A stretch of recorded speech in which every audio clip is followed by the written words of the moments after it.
Hola a todos, buenos días. Con nuestro grupo vamos a desarrollar los principales aspectos de la doctrina social de la Iglesia, entendida no solo como el conjunto de principios, sino también como las orientaciones que la Iglesia va a proponer para reflexionar sobre la realidad social a la luz del Evangelio y de la dignidad de toda persona.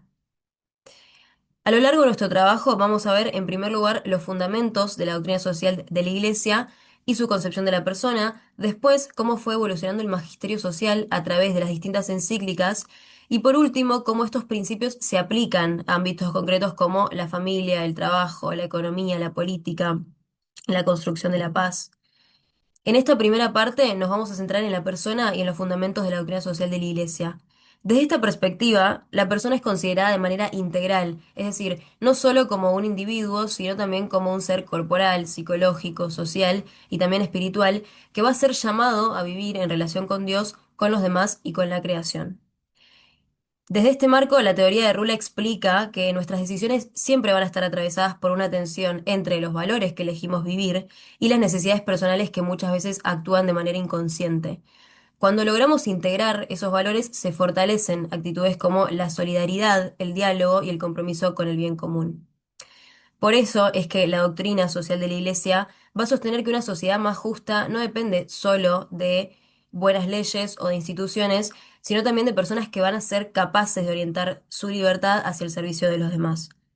Como expresa el Papa Francisco en Fratelli Tutti, nadie se salva solo. Esta idea resume el sentido de la doctrina social de la Iglesia en construir una sociedad más humana a partir de la dignidad de cada persona y de la responsabilidad compartida. Bueno, acá vamos a presentar cuáles son los principios centrales de la doctrina social de la Iglesia. El primero es la dignidad humana, que se fundamenta en que el ser humano fue creado a imagen y semejanza de Dios, como está relatado en el libro de Génesis. Esto significa que toda persona posee una dignidad propia que no depende de sus condiciones económicas, sociales o personales, sino existe por el simplemente hecho de ser. A partir de este principio se puede comprender el bien común entendido como el conjunto de condiciones sociales que permiten el desarrollo integral de las personas y las comunidades. Esto incluye garantizar derechos, accesos a bienes esenciales, paz y oportunidades reales de participación. Luego, la solidaridad implica reconocer el bienestar de los demás como una responsabilidad compartida. Exige comprometerse concretamente frente a la desigualdad porque nadie puede desarrollarse ni salvarse de manera aislada, como lo había mencionado mi compañera anteriormente. Luego, la subsidiariedad por su parte, busca proteger la autonomía de las personas, las familias y las comunidades. Y las instituciones superiores deben acompañar e intervenir cuando sea necesario, especialmente cuando se vulneran los derechos fundamentales de las personas. Y por último está la participación, que supone que las personas puedan involucrarse e intervenir en las decisiones que afectan su vida mediante el voto, organizaciones sociales, sindicatos o las comunidades. Finalmente, estos principios se sostienen en cuatro valores que son la verdad, la libertad, la justicia y la caridad. La verdad permite comprender la realidad, la libertad va a implicar actuar responsablemente, la justicia reconoce derechos y distribuye oportunidades y la caridad permite reconocer al otro como una persona digna y cercana. Y en conjunto, estos valores permiten atender a necesidades inmediatas y también promover cambios profundos frente a la exclusión y la desigualdad. Ahora vamos a ver cómo la doctrina social de la Iglesia aplica el desarrollo humano integral en tres ámbitos fundamentales. Por un lado tenemos a la familia, por otro lado tenemos al trabajo y después la economía.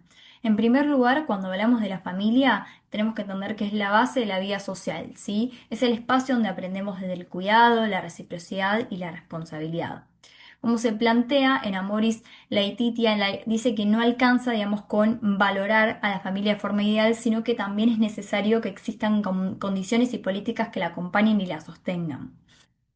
En cuanto al trabajo, dice que la doctrina social de la Iglesia sostiene que tiene una dimensión profundamente humana, Y después en el texto de Laborem Exerns, Juan Pablo II sí va a afirmar que el trabajo tiene prioridad sobre el capital, porque siempre, digamos, la persona está como por encima del beneficio económico. Y además, hoy en día, sí, el avance de la inteligencia artificial y la automatización plantean nuevos desafíos, por lo que justamente la tecnología debe estar justamente al servicio de la dignidad humana y del bien común. Y por último, cuando hablamos de economía, dice que la misma debe poder orientarse al desarrollo de las personas.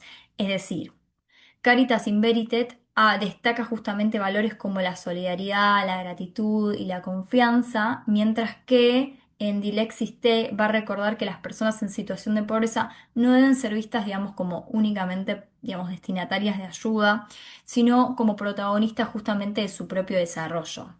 Entonces, como síntesis, tenemos que entender que la familia, el trabajo y la economía solo cumplen plenamente, digamos, su finalidad cuando están al servicio de la dignidad de la persona y del desarrollo humano integral. Bueno, ahora yendo a la política puede ser definida como aquel servicio hacia la comunidad que busca organizarla y orientarla hacia el bien común. Digamos, la Iglesia va a señalar que la política hoy en día se encuentra degradada tanto en las comunidades internacionales como en la política nacional de nuestro país. Dentro de las comunidades internacionales encontramos diversas problemáticas como migraciones, guerras, crisis financieras y medioambientales, que se encuentran en un contexto de una globalización excluyente. Esto es decir, que los estados no están buscando el bien común, sino el bien propio de su propio estado, debido ya sea a asimetrías de poder y desarrollo, a nacionalismos muy fuertes que excluyen justamente culturas de otros estados y genera un aislamiento progresivo de estos estados donde no hay una cultura global hacia el bien común, hacia el desarrollo integral y no hay una solidaridad global, que esto es lo que va a promover justamente la doctrina social de la Iglesia para progresivamente alcanzar este bien común y encontrar la paz. Es decir, la paz va a ser hallada a través de la cultura del encuentro y el diálogo y la memoria de todas las guerras que han habido, la violencia estructural que ha habido, que no ha generado ninguna repercusión positiva para el mundo, ni para estos estados.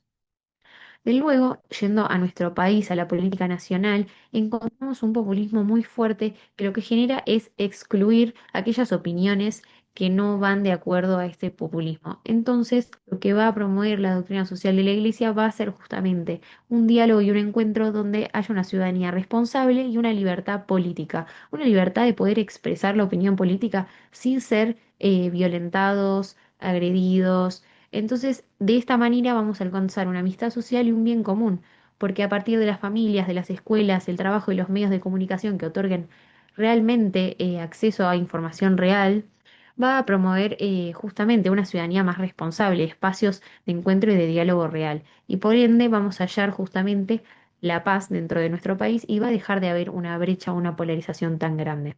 Es por ello que vamos a decir que el acceso a información confiable lo que va a promover justamente es la paz. La verdad va a construir esta paz y este bien común. Bien, ahora vamos a desarrollar el tema de el medio ambiente desde la doctrina social de la Iglesia, lo cual es un tema muy relevante. De hecho, el Papa Francisco en el Laudato Si habla de una ecología integral, que es esta idea de que el reclamo de la tierra y el reclamo de los pobres son en el fondo la misma crisis.